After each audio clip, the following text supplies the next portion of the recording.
Muy bien, tengan ustedes muy buen día. Mi nombre es Rafael Mora y voy a explicar un poco algunos aspectos del trabajo 2 para los alumnos de la Universidad Nacional de Ingeniería del curso de Ética y Filosofía Política.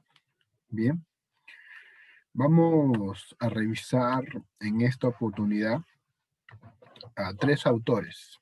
El primero de ellos es Kant, que representa la ética deontológica, la ética en la cual hay que actuar por deber, hay que actuar por buena voluntad, siguiendo los imperativos categóricos que se supone que son de cumplimiento universal.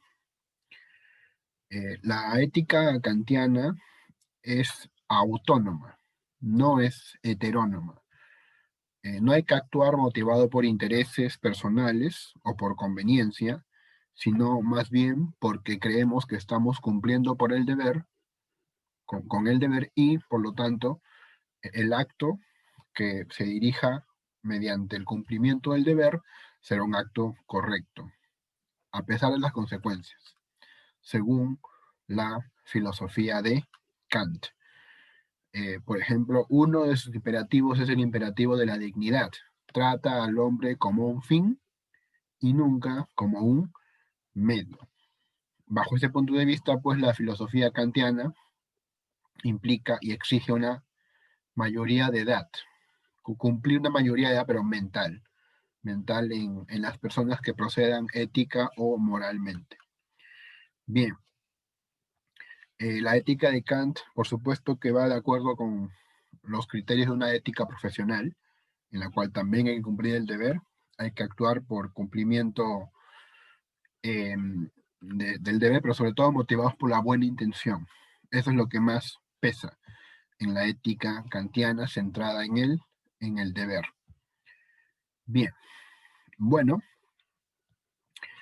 vamos a pasar ahora a un segundo momento en el cual vamos a revisar la ética de John Stuart Mill.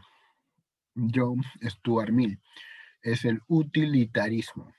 Utilitarismo. El utilitarismo es un tipo de consecuencialismo. ¿Qué significa eso? Que revisa la conducta considerando los pros y los contras. La gente quiere evitar los contras y ganar más los pros. Entonces, esa ética básicamente dice que debemos buscar el mayor beneficio para la mayoría. Entonces, la propuesta de John Stuart Mill es el utilitarismo y un ejemplo típico del utilitarismo es el tren. El tren. Si yo estoy a cargo de un tren y si sigue de frente al tren, va a matar, digamos, a 5 personas. Pero también existe un dispositivo para cambiar de ruta el tren y que se desvíe y en vez de matar a 5, mataría solamente a una. Según el utilitarismo que habría que hacer. Se entiende que hay que procurar que menos gente muera, entonces sería la otra opción. Hay que procurar menos dolor para la gente, sino más bien mayor alegría, mayor felicidad para el mayor número de personas. ¿Sí? La filosofía utilitarista básicamente es la filosofía de muchos gobiernos que buscan el beneficio de la gran mayoría de sus pueblos. Es una ética que puede respaldar esas decisiones. Bien. Es una ética, como digo, que se basa en el análisis de las consecuencias. Bueno, una frase de John Stuart Mill es, prefiero ser un humano insatisfecho antes que un cerdo satisfecho. Prefiero ser un Sócrates insatisfecho antes que un necio satisfecho. Con lo cual, pues, revela John Stuart Mill que él podría acceder al placer, pero si eso le hace perder su humanidad, entonces no lo va a hacer, ¿no? Bueno, la filosofía de John Stuart Mill sobre el placer es un distanciamiento con respecto de Jeremy Bentham, por si acaso, ¿no? Entonces es natural que piense así. Una de las ideas de Mill es que en el fondo Ser un tipo intelectualmente desarrollado no necesariamente implica felicidad. Cuando tú tienes mucha inteligencia, más bien hay lo contrario a la felicidad. Bueno, es una de las consecuencias y una de las ideas que promueve John Stuart Mill. Finalmente, el pensamiento de John Locke, que es un liberal, es filosofía política. ¿Qué propone un liberal? Bueno, los liberales defienden, por ejemplo, los derechos naturales que son la vida, la libertad, la propiedad y también el derecho a la rebelión. Si el gobernante quiere quedarse con esas propiedades, por ejemplo, ¿no? O abusar de su poder, podemos hacerle rebelión. John Locke es un filósofo político eh, que siempre nos habla de los derechos naturales. Él dice que él no es como Hobbes, ¿no? Hobbes dice que la sociedad en el fondo es egoísta y si dejan de serlo es por un interés mayor, ¿no? Es para protegerse entre ellos de un leviatán que les pueda hacer daño. Eso es Hobbes. Pero según John Locke, los seres humanos en el estado de naturaleza no son egoístas, como decía Hobbes, sino que más bien son colaboradores, son personas que están pues siempre buscando el acuerdo, colaborando entre ellos, participando.